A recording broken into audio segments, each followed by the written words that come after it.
So let's get to Casper's rebuttal first. 4 steps back, even dropped to the video. How are you guys feeling about the tune? So, and I'll tell you where he got that idea from wanting to package it. He sat back and he thought the last time he was in a beef with somebody, he packaged an entire song, created an entire video, and created an entire culture around that song that to this day he still hears. And it's composure.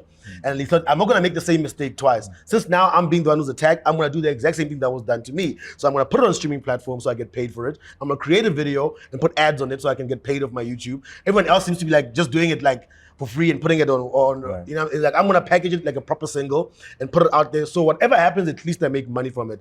And you thought I'm gonna make a track that maybe people might be susceptible to singing along or to recreating, so that maybe club DJs pick it up and he hears it in the club. I think it's a swing and a miss, but that's exactly what he was going for. Very good point about composure, you're right. Yeah. Like that's how you can still play it today and people are gonna sing along to the disses. You know what I'm saying? Like, you're right.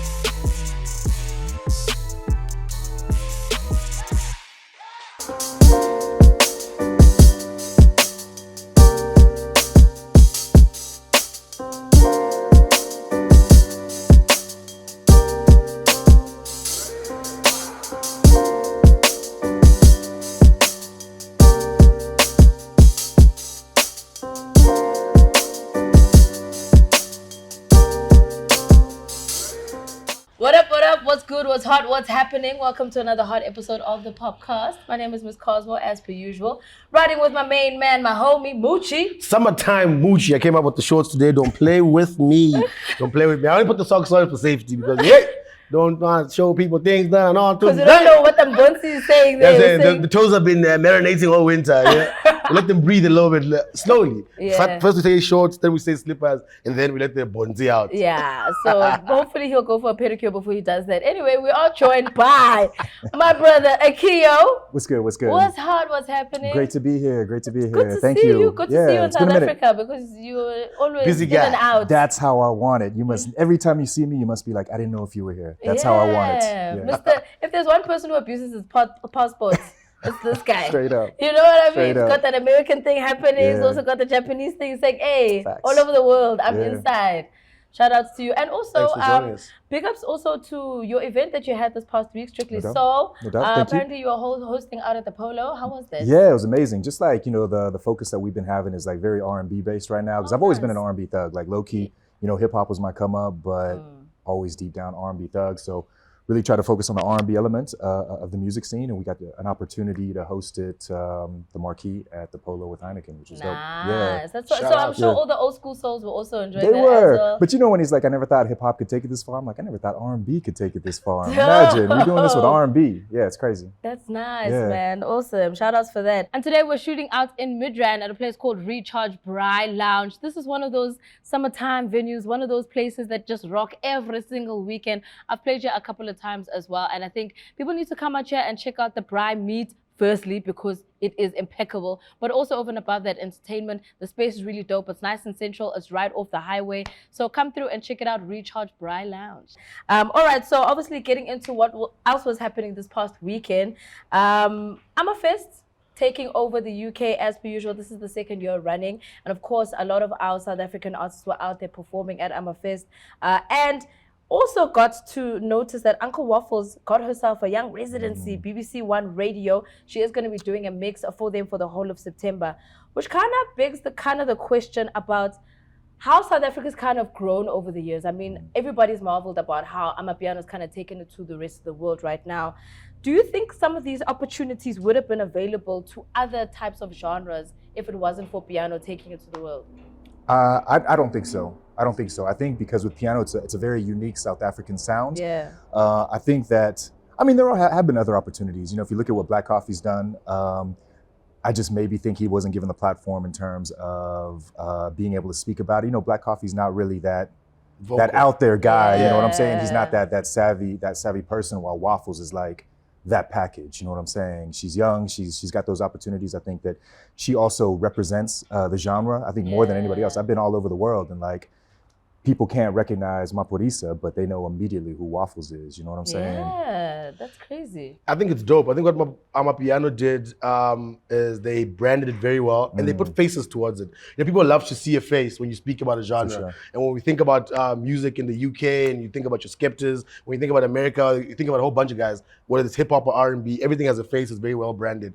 I think one thing South Africa has always lacked in the past was properly branding our music and saying, this is the guy. Yeah. So it doesn't matter whether he was the best rapper or the best, it was like, yeah, you put a face to it, then people recognize.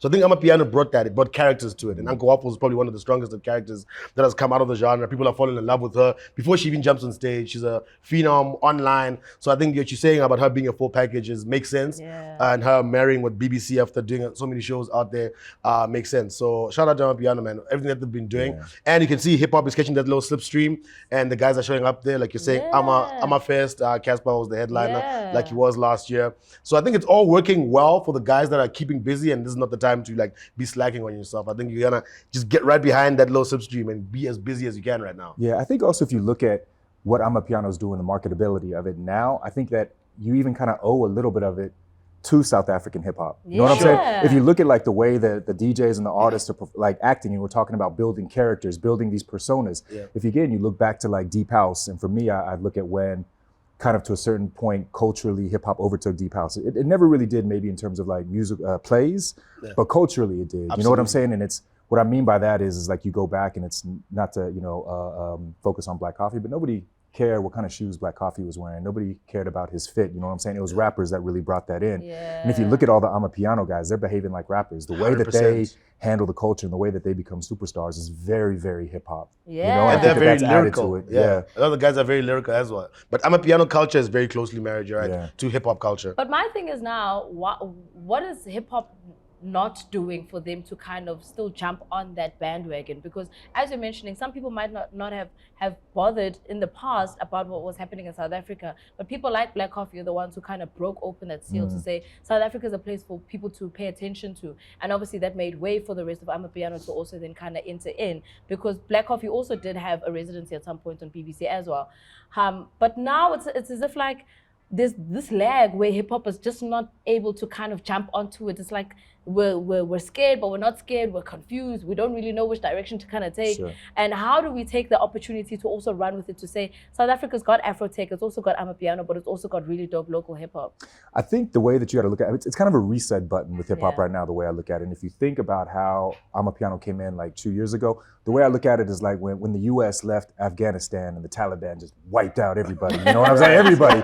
You know, that's kind of what it was with Amapiano. The Taliban. They just wiped out everybody. And even the people in the village, they were like, yo, we're against the Taliban. Now we with it. It was the same thing with Amapiano. Like slowly but surely, everybody jumped on board, and that includes the rappers. There was no loyalty. You know what I'm saying? Once Amapiano took off, it was about, this is where it's at. Let me jump onto this wave. Let me adjust my style. And I think like now there's a lot of, Amapiano's been going hard for 2-3 years. I think you see a lot of the people within hip hop kind of figuring it out, especially the younger people, where they're kind of incorporating a lot of the old school stuff with the new school stuff, even putting Amapiano elements in it.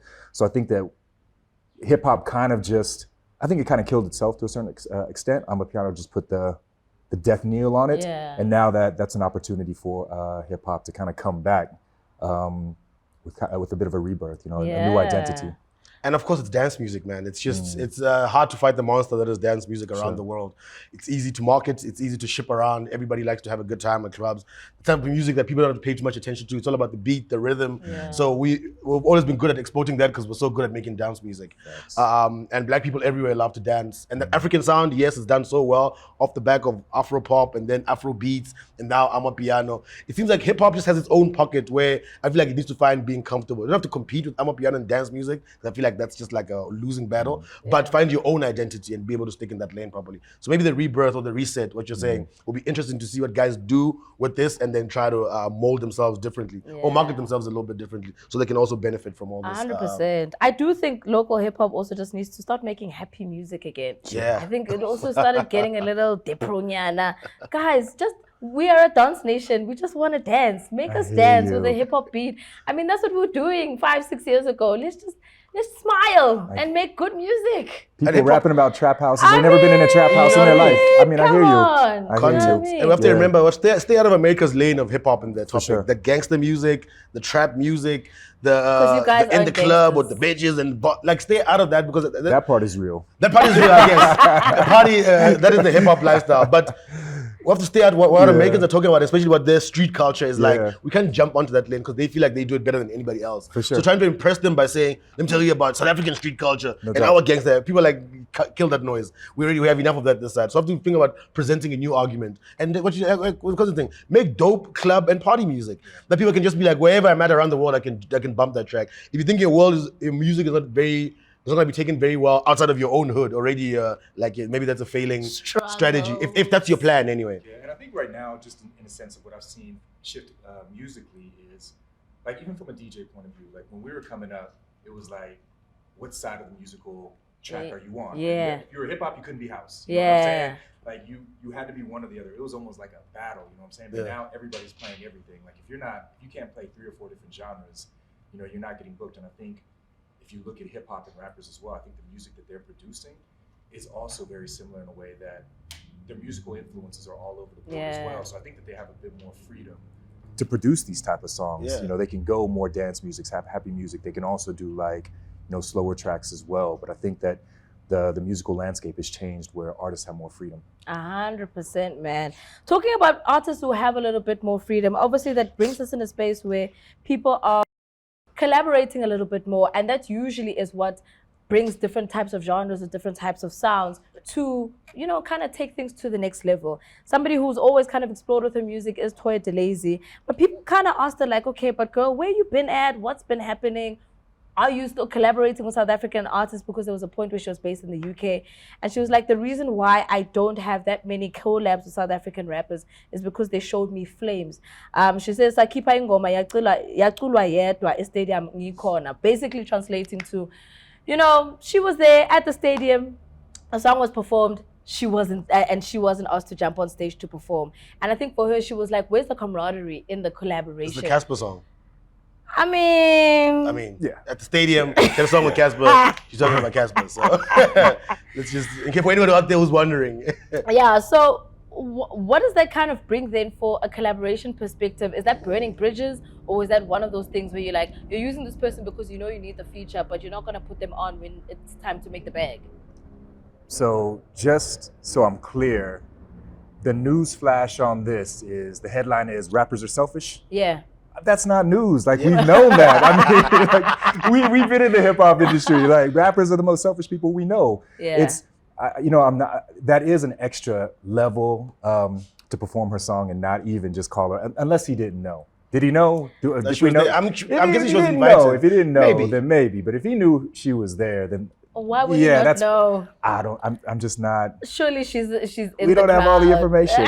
Okay. No, I feel you, but that I agree. It doesn't make sense, especially those events that Casper were doing. It was about bringing a lot of people together. It was that whole ethos. So to me, it doesn't make sense.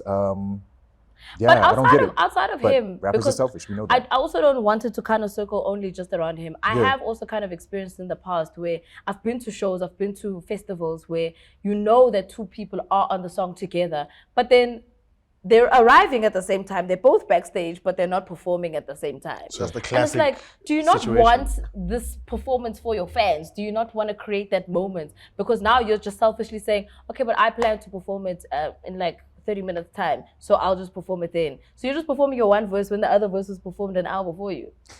I mean, I agree, but at the same time, how does that work? But Toya also, did she say anything to Casper afterwards? She should have just said something afterwards, been like, this is a long time. That was a bit messed up. You performed my track. She should have also said something, just for him to at least explain himself.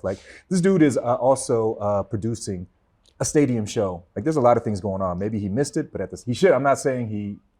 Absolutely. I understand that. In terms of technical aspects of why she wasn't there, there could have been the real reasons. What I'm saying? Maybe he just performed a quick verse. It was 30 seconds in the middle of a big set. And it was we actually couldn't fit in the entire performance. Maybe I think what she's maybe not understanding is maybe there was no conversation towards her. Yeah. So whatever happens last minute, just tell her, look, I am going to perform this verse, but we don't have time to create an entire performance together, whatever. At least a conversation beforehand so she's not surprised when you're sitting in the crowd listening. And it would have been more powerful if she came out, did the hook, for sure. I agree. So with that argument, I guess it's one thing. But what you're saying about rappers being selfish, again, is very true. Yeah. Rappers, I mean, they always want to be the center of attention. Each rapper is the best rapper to himself. You know what I'm saying? But when if, it comes but to if you're a rapper, stage, you must say that though. Nah, but they want you to think that. they don't say to their fans, they don't want to come across as arrogant, but they are arrogant. They don't want to come across as nice guys. Like they're trying to play these different characters. But when it comes to performing on stage, it happens all the time. You have a big concert where like Back to the City, for example, and a bunch of them are going to be there. A bunch of them have songs together, but none of them are going to feature each other. Sure. Everyone's going to jump in, they'll never perform each other. They'll call up the other guy, yo, let's do the song together that everybody clearly loves, because everybody wants to make a grand entrance. And like this smoky persona, what's happening backstage, I come out by myself and everybody screams. To be fair, Back to the City only gives you 10 minutes. Sure. No, Back to the City as a concert is not a great example, but you've seen this with other performances, and it could be Pop Bottles. Yeah. This early time, the guys could be there. Many times I've seen guys backstage watching somebody perform a song that they're featuring and not come out. So it's like, that's what rappers do a lot of the time, unless the whole point was to have to perform with that guy. Yeah. But on times where they're separately booked, they just happen to be in the same lineup and they're there at the same time, the other guy most likely won't jump on. Like I used to be a performance DJ for a rapper, and we had obviously our performance tracks. We did have edits that only had like maybe certain lengths, so maybe there was a possibility that we wouldn't be able to accommodate another person. But there were also a lot of times where we'd be performing somewhere, and Reason would be like, yo, so-and-so's here, let's put them on. So we would make those changes to add that extra verse, maybe add a different cue in the track so that we could accommodate it. Because it does, man, it adds energy. Anytime you bring an extra body on stage, man, it just it lifts the whole mood up, man. It does. And talking about performances where, for instance, like somebody's maybe backstage and they don't jump on, I know like 9 times out of 10, they're going to be like, well, I wasn't paid for this gig, you were. Sure. And I get that. That analogy stands, I get that. But it's also like the camaraderie of the song. You're creating a moment for the song, 1. 2, if you are paid to be there and maybe you have your own performance lined up, then talk about it backstage when you guys are together. Be like, okay, but this is your song, so let me jump on during your performance because it's your track. And then during my performance, I'll just leave it out. Yeah. You know, there's always ways to work around this thing. I just don't get it because it's all like you're performing for the fans. Make a moment for the fans. Don't make a moment for yourself because you're thinking about your check. I think just another point, like also going back, this was probably like what, 5 years ago, maybe? Possibly. Yeah, it was probably F&B maybe. And we're talking about hip hop kind of falling off to a certain point, you know, before the Taliban came in. And that was like, one of the things I noticed about hip hop was how camaraderie kind of disintegrated towards the end, towards the final run of that, like, that golden era of hip hop for me. And there were a lot of factions, you know what I'm saying? And I think that also kind of contributed to the decline, where I think you would have those tracks where people were featuring on, but there was so much politics within it. And I'm not saying that's what it was with Casper and Toya, but I think that was like a general bigger issue within hip hop towards that, during that time. I say about that era, and whether people agree or disagree, and it's not putting these two guys at the center of everything. Sure. But I always say that the Casper and AKA beef didn't help SA hip hop. It helped them at the beginning, but in the end, it's kind of the thing, if you really go back, because I was paying very close attention back then and how it was, because I was also feeling some type of way about certain things. But I remember that I was just like, if these two guys did not have this polarizing beef amongst each other, when you see the camps, it was always some shade being thrown at one or the other. And it separated guys and created these camps based on who was most likely was warmer towards Casper or warmer towards AKA. And in the end, it came up to nothing. Their beef himself came up to nothing. So at the end of the day, you look back and you're like, what was the actual cost of it? You know what I mean? Yeah. And I think it was actually one of the major contributors to the factions that eventually made hip hop less friendly. Yeah. It was so drawn out. Yeah. Too. It was drawn out. It was so long. It was like, it was so ridiculous to me. I was like, you can't keep reigniting it every 2 years for nothing. Because I'm saying, you do it for nothing. None of the two guys were doing it for any real shit. You know what it was? Nas and Jay-Z was like, let's fucking go. This is the season of beef. And they both moved on with their lives. Right. The fans stayed, but the two guys moved on with their lives. And that's what it's supposed to be. If Jay-Z and Nas were still going at it today, it'd be like, you're joking. You know what I mean? Also, it weighs both guys down, because it feels like there's certain places they can't move, certain people they can't collaborate with. Who knows what we got robbed with back then? But that's another story. I mean, it weighs other people down, but you see that even with their camps, because yes, the factions were created at the point when it was at its peak, but then I think later everybody was just like, this thing's actually wasting my time. Like, I actually want to make music with this guy. Like, I don't have to get caught up in this problem anymore. And I think that's where you find, like, for instance, like Tejo making a collaboration with AKA, or whatever the case may be. So that's when things started kind of moving around because people also got tired, like holding on to this thing for so long. But of course, also even with the beefs that were created back then and the beef now that we're seeing with Big Zulu, where he's kind of created this thing and he just dropped a single with Pato Rankin and Nasty C. It was definitely a pure stunt. I think everybody knew that from the jump. Of course. And the guys, I guess, indulged him and they worked it and they did their rebuttals on the songs. Do you think the stunt still works? Because I think a lot of people are just like, okay, now you're just doing this so that you can get attention to your song. I don't even know if people actually know that the song was released because they were still so concentrating on the 150 bars before the actual single that he needed to push. PR is always going to come with some stunts, whether you like them or not. It's always going to be the part of the game. He's with Ambitious, so you know they're very heavy on that marketing, and they want to make sure that the star player or the guy always gets the full attention. No, man, Big Zulu's not with Ambitious. Oh, not Ambitious, sorry. Well, he was with Ambitious. No, he wasn't with no, sorry. Who's he signed to? He signed with Nkabi Nation. Yeah, he's got his own label, but he's working a lot with Questa's old team. Okay. Yes, Questa's old team, sorry. But what I'm trying to say is that trying to create beef, I mean, AK used to do it all the time. He'd come onto Twitter, it was very simple. Just put a little tweet out there, we'd all go crazy, and then the next day drop a jam. It was like, this is too easy. When it works like that for you, why stop? You know, so Big Zulu, of course, was like, hip-hop hasn't done this in a while. So somebody gave him that idea, I guess, to run with it, to big up to the song. What you're saying, we're saying it's weird now because I haven't even heard the song yet. You see? I knew. I've been paying attention to all these beef tracks dropping and dissecting them that I didn't even realize that this guy has dropped a song with Pato Ranking and with Nasty C. Yeah. So yeah, it's very interesting to see somebody try this model again, which I think would never really die. We like controversy. You go online, a guy comes out and says, here's my song, people are quiet. Oh, here's my song, I'm fucking Miss Cosmo. Okay, let's go. You know what I mean? Like, we're living in a... I mean, why am I in this? What song was that? No, you know, like, what? No song. But I'm just saying, we know, that especially now with the internet, everyone's trying to get that clickbait, so it's too easy. And if your PR team tells you, and a guy like Big Zulu as well, you can see he hasn't liked shenanigans, but he was thrown into it. They told him, don't worry about this. I feel like if you stick to this, it'll work for you. Yeah. I don't think that's something that he himself would like initially want to do, I feel.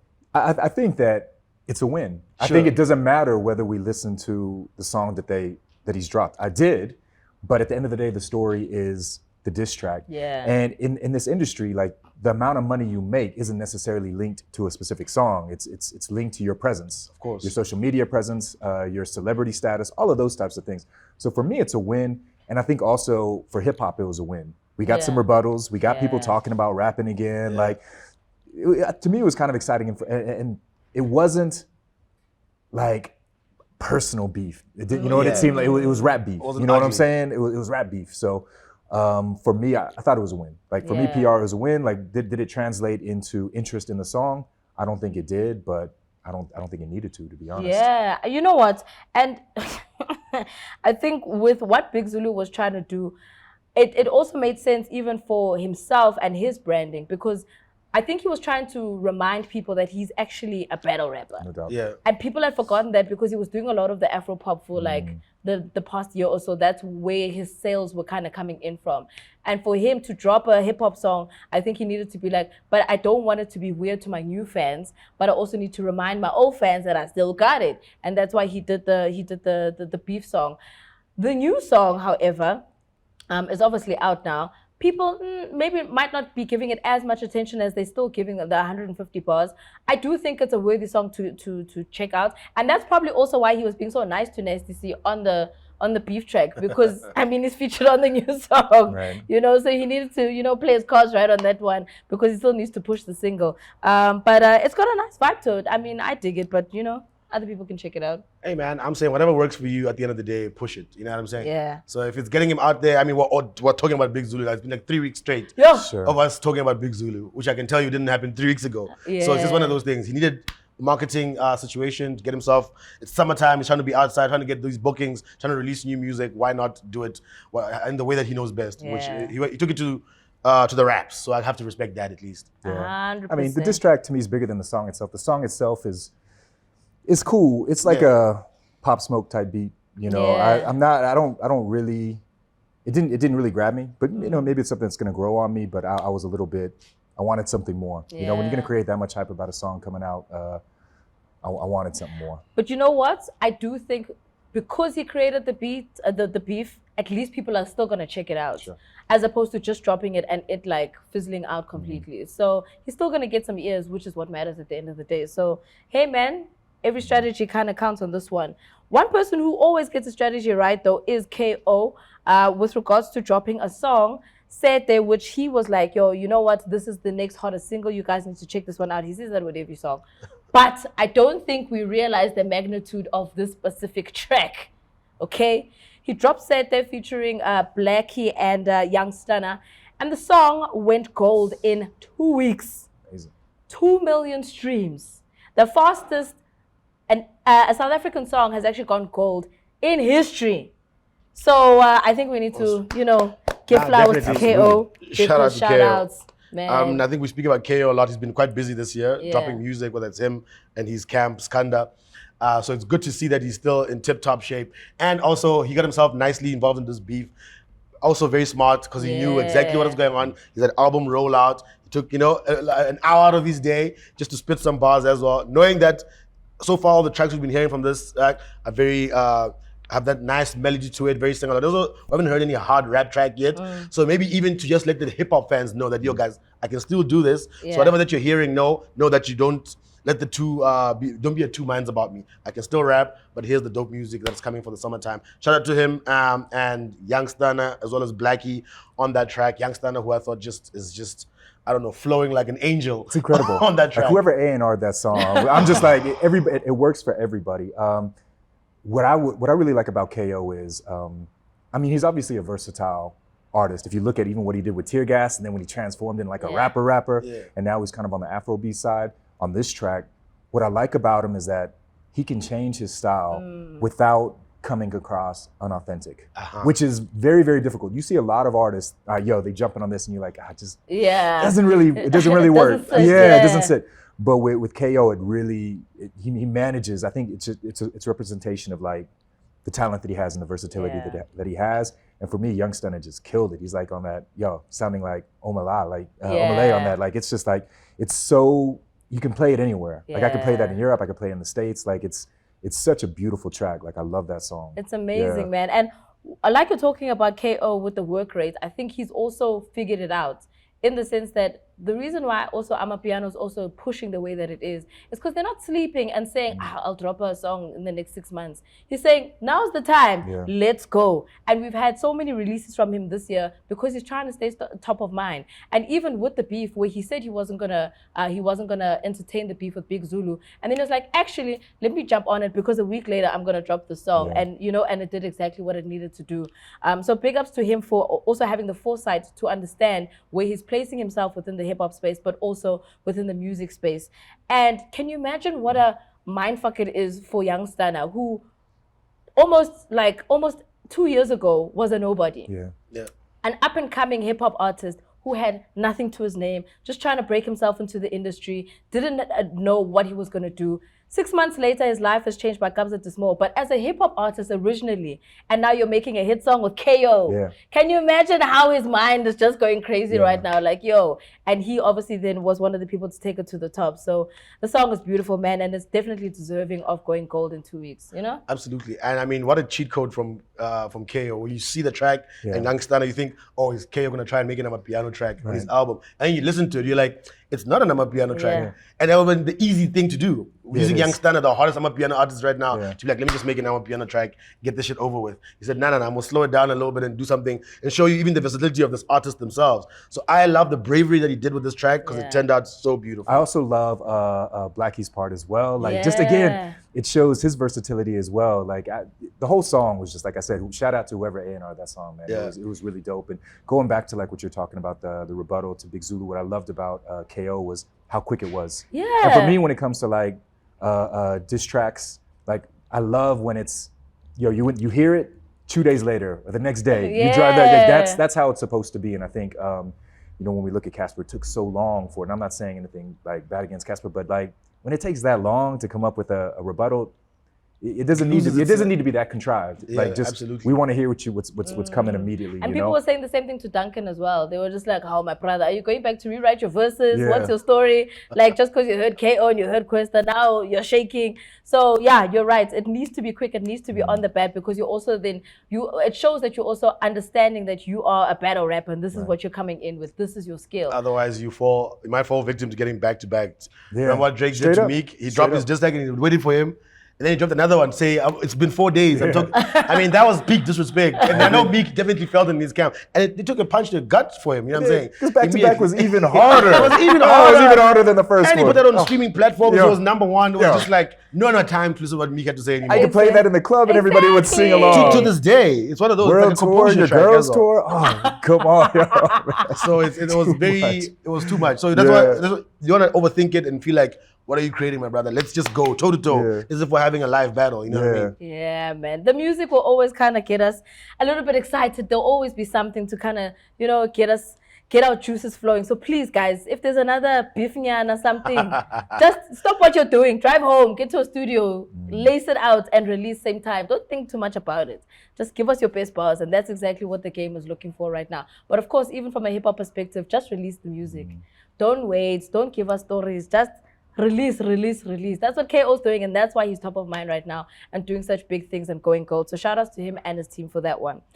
All right, something else that was also recently released and also shaking up the world.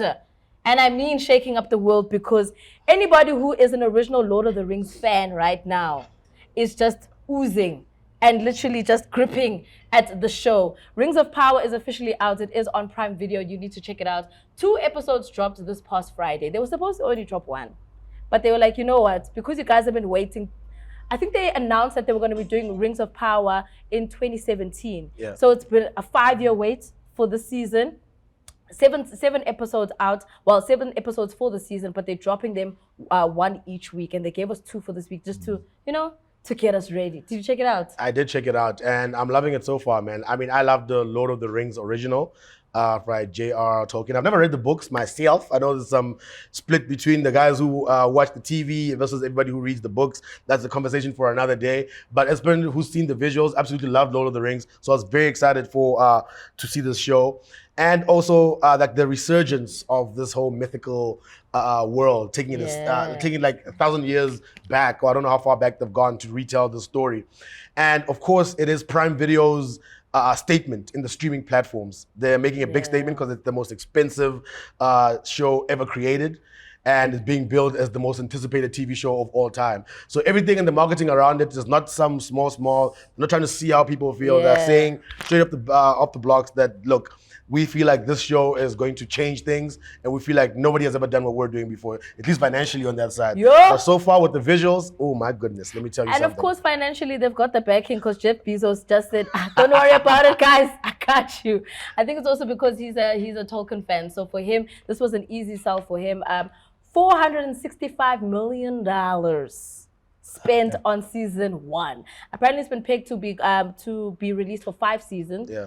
For this season alone, they've spent that amount of money. So obviously, as time goes on, it's probably going to hit about $1 billion, which is going to make it the most expensive season completely out. I am keen to watch a little bit more. I have watched the first 2 episodes. I am definitely interested. I've always been one of those people to enjoy mystical creatures and shows like this. I never watched Lord of the Rings. Please don't hate me for this. Please. Do you know why? No, not even 3. Do you know why? Because at the time it came out, you must remember Lord of the Rings was out 20 years ago. Yeah. And at the time, I was just like, I don't have energy to sit for 3 hours. I think I was too much in my head about it, if I have to be honest. Sure. But it's not to say that I'm not interested in this type of thing, because I'm a huge Harry Potter fan. I've watched Game of Thrones. I've watched like every other type of similar show. I just never got to Lord of the Rings. However, because I have now started watching the series, I am going to watch the movies in between, because I mean there's only 1 episode a week. So I'm gonna give myself some time to watch the movies now. One day, movie marathon. Yeah, movie marathon, Nyana. You know, anybody who wants to be my movie date, come over. Let's check it out. They're also on Prime Video, so I'm gonna check it out on there as well.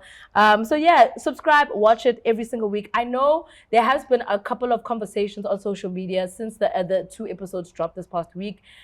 People are saying various things. They're obviously complaining about whether some of the characters actually fit what actually has been happening in the books. I really feel like those people need to just relax, because now it's about cinematography. It's not about how the book translates to the actual show, because it's about storytelling. They've got creative license to also kind of switch some things up around as well. There's also a lot of people who are going off about certain racism, because there's a lot of black characters who are going to be featured on the show as well. And I do think people need to open their minds up a little bit more and to realize that, firstly, Tolkien also had described the Harfoots to be brown of skin. Right. So if they are going to be brown of skin, it means they're going to cast black actors. So people need to just kind of relax on this one. Also, and, just let relax. it go. The only time that you can bring these arguments up, these things only ever happen when you're seeing black characters being portrayed by what people would think what might have been a white character. Yeah. It's never the other way around. And the only time that we can have this argument is if you see a white man playing Malcolm X. Then you're like, my brother, this is a real person. You know what I mean? Exactly. So that other argument is for the birds. We don't have time for that. The streaming numbers, I think, will tell the real story. What people 25 are actually... million viewers on the first day. There you go. So we don't have time to be arguing with people. There's always going to be trolls. If you spend half your day on Reddit, going back and forth with dudes, that's another life, you know what I'm saying, that you're creating for yourself. But I feel like you guys should go out and give it a try. In terms of I love shows that take me on a different journey. I don't wanna, sometimes there's too much reality TV happening. Sometimes I wanna watch fantasy. Actually, reality TV is fantasy itself when you really think about it. But I love these, like you're saying, mythical story.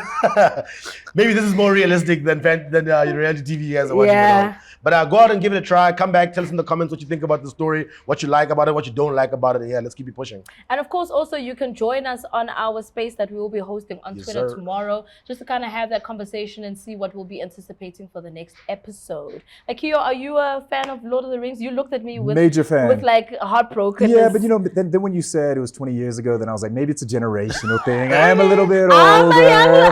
You know what I'm saying? So when you said that, it kind of justified it. But outside of that, it was like a major thing. 20 years ago, obviously, exactly. But people would like wait in line and like. Yeah. But I read the books. I did read the books. We had to in school, so it was like, it was a major cinematographic experience, I suppose, waiting on all of them, and they all came out like 2 years at a time. And during those times, if you watch it now, like some of the CGI and stuff is going to be a little bit dated. Have you ever rewatched a movie, of course, like 10 years, 15 years later, and you're just like, oh man, it's kind of corny, Like it just doesn't really the visuals look that good. have progressed past beyond like get a little too exactly. judgmental. So it might not be the same watching it now, but like storyline wise, Lord of the Rings is like timeless. So it should still be cool. I think I want to watch it just for the storyline, if I have to be fair, because I do understand sometimes things change. Sometimes they even update them for whatever platform that you're going to be watching on. So I'm hoping that they have updated it just from a digital perspective.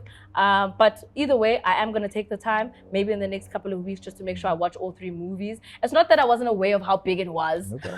I think I was just lazy to sit down for 3 hours. But I've got the time now, I've got the energy now, and it is right up my alley. So I'm also geeking just to see how the series is actually going to pan out for the next 7 episodes. So Prime Video, we're going to be with you for the next couple of weeks. With that, we are getting into new music that dropped this past week. We've got 2 albums that dropped on Friday. Casper dropped his Rebuttal to Big Zulu, and we do have a hot song from a DJ Malzy. So let's get to Casper's Rebuttal first. 4 Steps Back, even dropped to the video. How are you guys feeling about the tune? I mean, to me, it was a Dom Biliato advertisement, man. Like, that's what it came across as. But it was cool. It was cool. The thing with Casper is, there was a lot of personal lines. Like, it really felt personal. Where I was just like, damn, man, don't ever tell this dude nothing. No secrets. Yeah, like with Big Zulu, I felt like it was rap disses. It was rap disses. Even with KO, it was rap disses. But like, Casper out there talking about him being like beating women and stuff. I was just like, ooh, all right, we going in. It's have you ever had a friend where you like, slap boxing, just playing around a little bit, and then they start like, they get mad and stuff. Yeah, hit you for it. That's what it felt like to me. It's just like, yo, man, we was just playing, It seemed a lot with that song.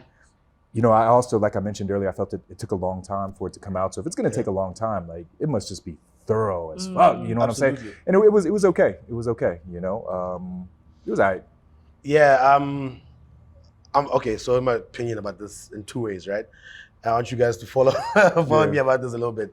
First of all, I thought the track was okay. Yeah. For waiting 2 weeks later, it wasn't didn't have hard-hitting lines. It a couple of personal lines which were like towards women, which I thought was weird because I feel like that has nothing to do with Big Zulu. Now it's like you're attacking. If they are victims, then I mean, now we're having a different conversation. You know what I'm saying? Versus what the fun we're talking about with the other tracks. So the personal lines took away a little bit from it. They felt like, ugh, I don't know, bro. And then it definitely is a Biliato ad around it. So I don't think the song itself and what's being said in there is very impactful towards the actual rap, the diss nature of everyone's track. Because we're judging everybody on their lyrical ability. Now we don't know what to judge Casper on here because it's like he's created another conversation which I feel like he's having by himself. You know what I'm saying? So that's the first thing. So I feel like it's a waste of time to wait 2 weeks and then drop a video and do that.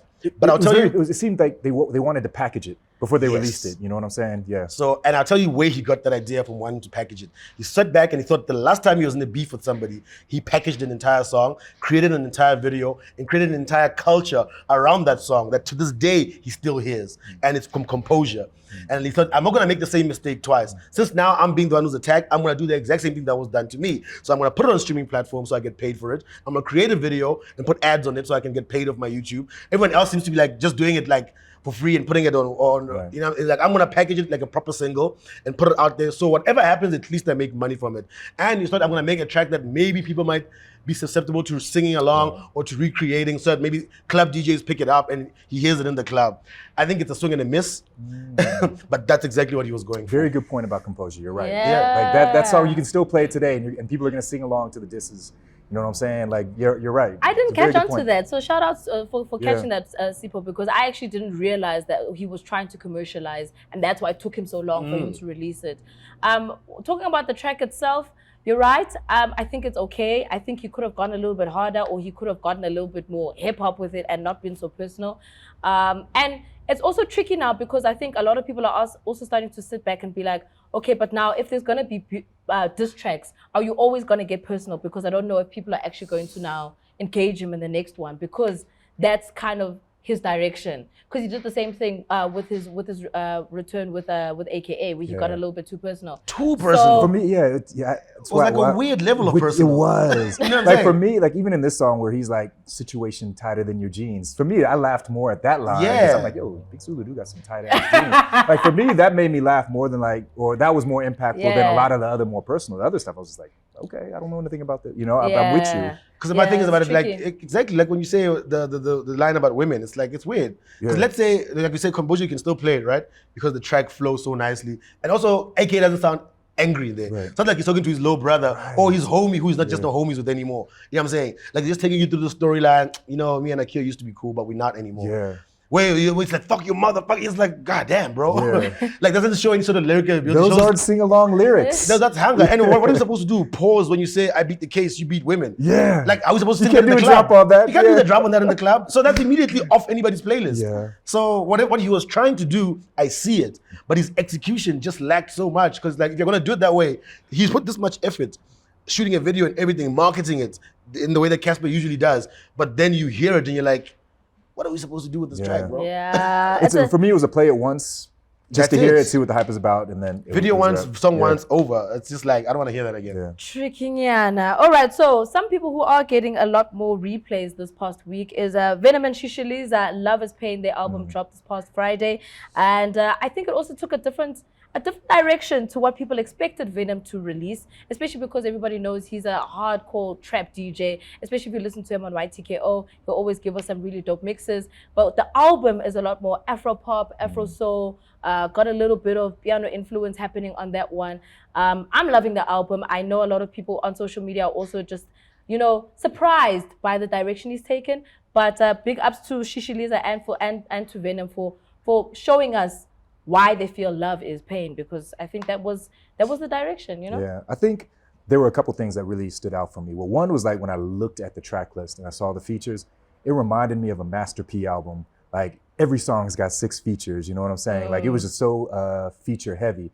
But when I'm listening to it, the thing I really liked about it was most of the songs are in that like 96 BPM pocket, which is like, Amapiano influenced, but a solid 20 BPM slower. And for me, like as a hip hop R&B DJ coming from the 90s into the 2000s, that was that nice BPM number, that dance BPM number was like 96. So I think that it adds like a kind of a different feel, different element to it. And it was so smooth. Like it was a really good album. I enjoyed listening to it. It was really dope, that 96 BPM pocket. And also what I like about it, you can mix, as a DJ, what I like is, I play Amapiano, but I don't do our Amapiano sets. I'm in and out. So this album being at 96 is gonna allow you to go from like hip hop R&B into that, then into Afro beats, and then maybe, you know, to mix it but you can go in and out, transition, which is really dope. So I dig this album. Nah, man, I respect them for the direction that they took here. It's very brave. I know people were thinking because the two guys were playing in the hip hop space that they're going to stick there. The first single that they dropped, Showboy, showed a certain direction. And then I think when they got into that Sondela pocket, they stayed there and they thought, you know what?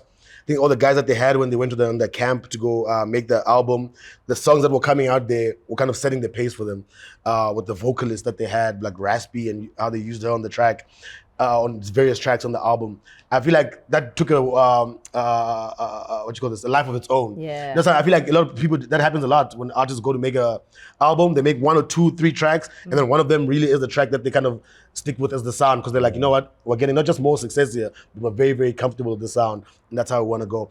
I heard a rumor that they do have a lot of more upbeat tracks, a lot of more hip hop tracks, because they made a whole bunch, but they chose this Love is Pain as kind of like a part 1 of their collaboration, and the part 2, when they do get to that, whether it's an EP or full album as well, we'll have more of the Showboy and more of the upbeat, maybe Amapiano and hip hop tracks. But shout out to them, man. It's a really, really dope album.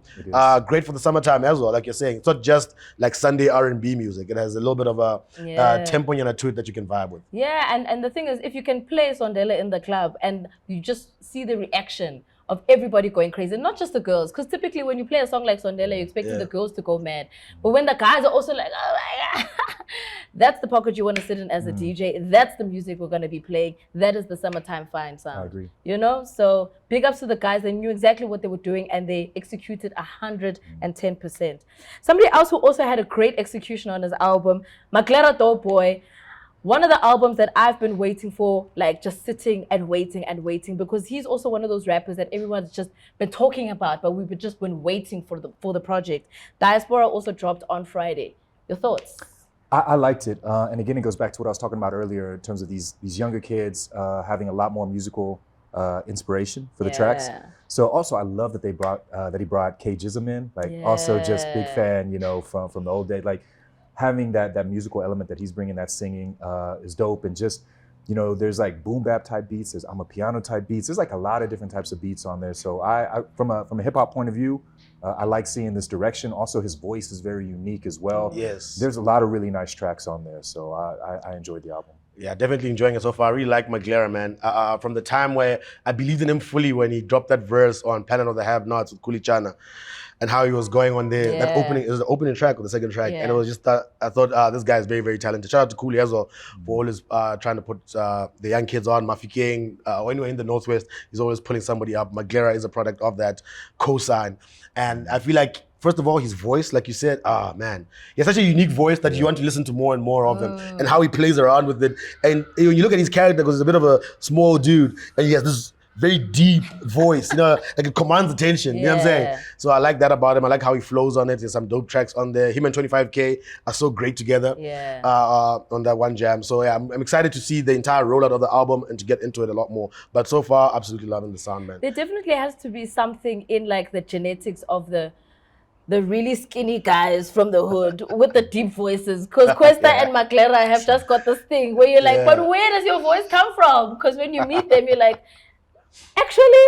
But shout outs to Maglera. The album is really great. I also love the fact that it's compact, because I think now we're at a time where we don't want to listen to like 20 songs in an album. You just want to be very concise, 12 tracks in and out, listening to exactly what you wanted us to hear. And the versatility is also something that really comes through on this album, and that's what he was concentrating on. And I dig that, because it's also gonna allow us to open up our minds about where we can place Maglera and not necessarily just think about him as like boom bap, that's where you gotta stay. So I enjoyed seeing a different side to Maglera on this one. So big ups to him and his team for the album. And of course, when you've got K Jism who's helping you A&R your album, come on. Yeah. It's going to be musical. It's going to be clean. All right, another tune that came through from an Amapiano side, DJ Mousy featuring Lady Do and Yams Ziakala. Do you dig the tune, Sipho? It's all right. I think in a sea of Amapiano songs, it doesn't stand out. You know what I mean? There's just way better Amapiano songs out here coming out. It sounds very like I don't know what we're saying off camera about the cheat code of the log drum. Yeah. Where some guys aren't putting in as much effort. I feel like this track has a lot of features on it. But it's just, I don't know, it falls flat. It doesn't inspire anything. It has this one kind of repetitive beat from start to finish, and it doesn't take you anywhere. I just thought, all in all, I just thought it was a very, very average song. And as far as Amapiano standards go, maybe even below average. Whoa. Yeah, I mean, for me, it was just, I listened to it, I was just like, it's another Amapiano song. And when we're talking about the cheat code, the thing about a cheat code is you use it too much, it stops working. You know what I'm saying? So I think that, maybe even the conversation we're having now about how it's not really hitting, even though all the elements are there that we know are supposed to be there, but it's not hidden.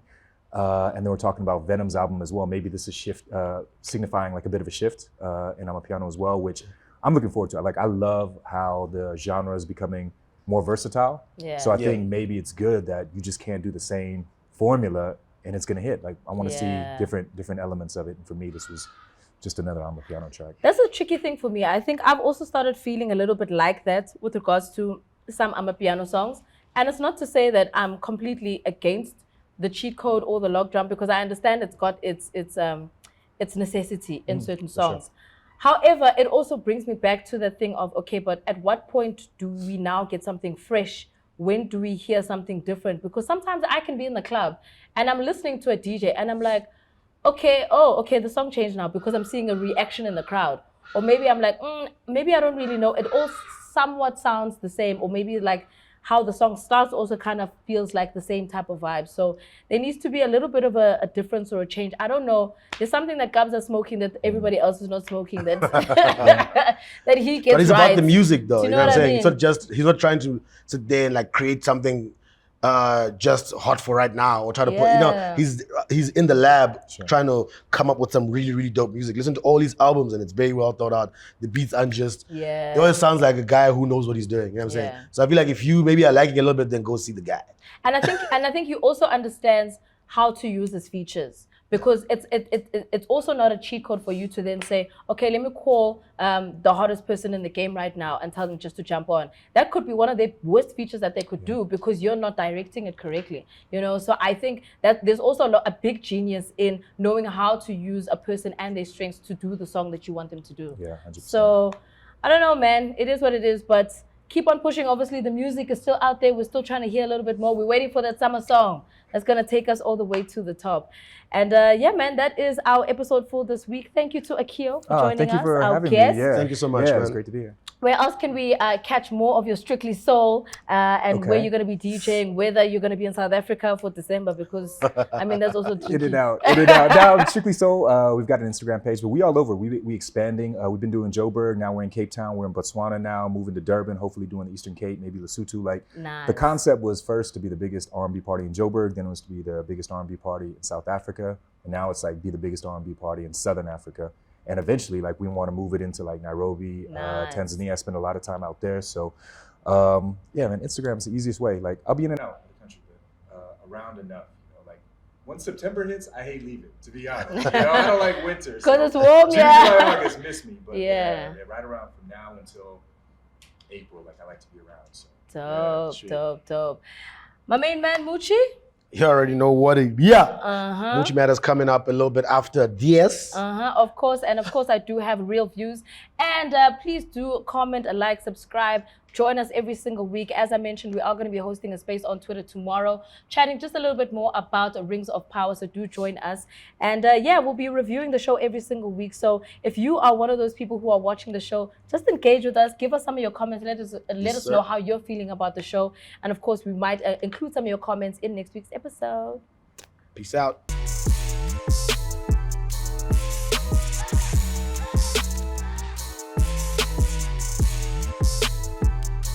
What's going on, beautiful people? Welcome to What Matters to Moochie. And this week, what matters to me is all you guys in the DMs, all you guys in the other DMs. I don't know if you know DMs. There's like this DM, then there's the other DM where you can't even see that DM, or know that I read that DM. You guys are all in those DMs. Some people I follow, some people I followed and they became musicians. Surprise, surprise. It's all right. Let's all ride.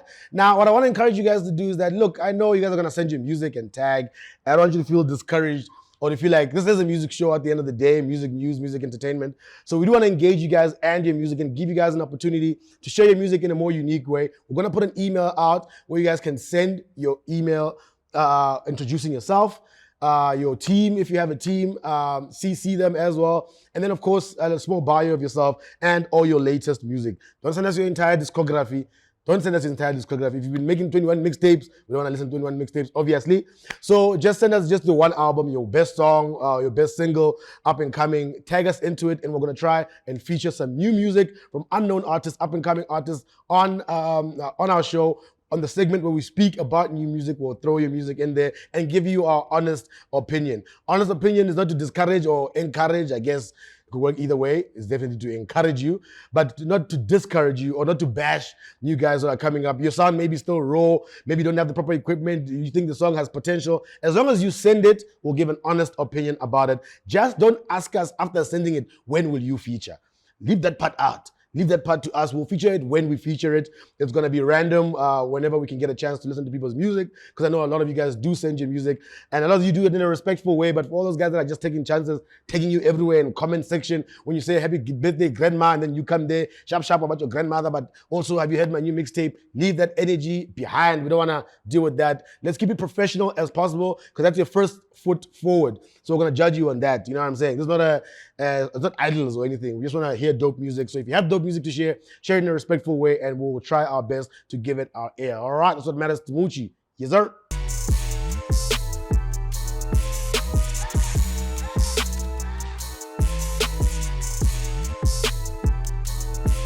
The real views here on the POPcast. And for this week, I thought, a lot of people have this idea that they're not really sure whether to subscribe to certain streaming platforms. Everybody's kind of subscribed to different ones. But with Prime Video specifically, I know that they've got a lot of original shows that you need to specifically check out. I know the last episode where we talked about a show, we talked about The Terminal List, which was really good for the people who like the Navy SEAL type of shows. But they've got a whole host of different types of shows as well. If you're a soccer fan, for instance, they've got the series of documentaries called All or Nothing, where they highlight different EPL soccer teams. And specifically now they do have one for Arsenal. So if you're an Arsenal fan, and I know you've been watching with a couple of games where there were 4 wins and then Manchester decided to clinch it away from us, don't worry about it. There's still some joy for you, and you can check it out on Prime Video with that documentary. There's a couple as well coming through where if you are maybe say a car fan, there's also a show called The Grand Tour, where the guys who used to host Top Gear are actually doing a show on Prime Video, so you can check that out as well. There's a documentary on Lil Baby, which is called Untrapped, the real story of Lil Baby. So if you're a hip-hop fan, that's definitely something for you. And of course, if you just want fantasy, maybe you just want some drama, maybe you just want a movie, or you want some reality, there's different shows that you can check out. A big show that also came through from Prime Video this past year is a show called The Boys, and it's a little off-center. So if you've got a bit of a squeamish stomach, just be careful about watching this one. But I do think it is interesting for you to kind of open your mind up a little bit more as well. And it is a little bit of a thriller, action, drama show, and it is something that you need to check out and binge, maybe say for the whole weekend. So do check it out. It is on Prime Video.